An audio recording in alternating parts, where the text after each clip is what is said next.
Hi, I'm Nick D'Agostino, and this is Pat Flynn for IWokeUpToday.com, and today we're going to be talking about Zen meditation, Zen Buddhism.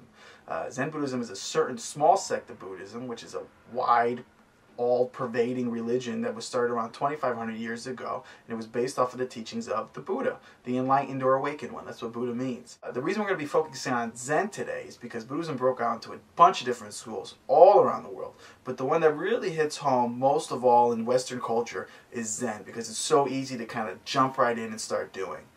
Now, the main striving thing that pervades all of Buddhism more than anything else is finding enlightenment. And there's just some arguments about that. Some people say it's not about enlightenment, but for this talk today, it's all about kind of getting towards enlightenment. Now, Zen developed when Bodhidharma, who was a prince in South India, moved to China looking for a different way to find this enlightenment. He decided that the way to do it was just to sit and meditate. Just to sit. There's nothing else that needed to be done.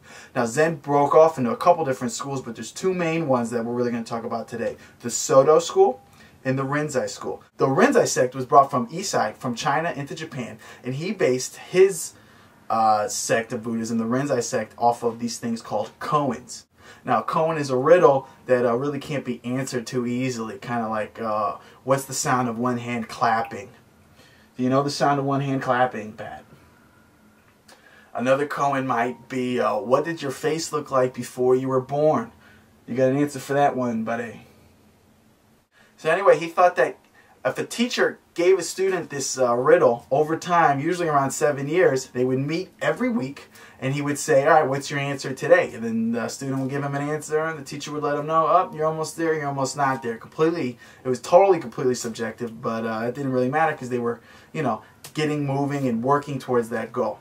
Now, the other sect, the Soto sect, it kind of hits home for me, was brought over from China by a guy named Dogen, who believed that enlightenment was simply the act of meditating. So when you sit down and you meditate, when you're in meditation and you're aware, you are enlightened. That's the whole thing. It's not like a badge you get that you wear every day. It's like a state of mind that once you're in it, you're in it. So the bottom line of Zen is whatever floats your boat. You could sit down and meditate and be enlightened, or you could sit and think of koans for 7 years and get that much closer to enlightenment.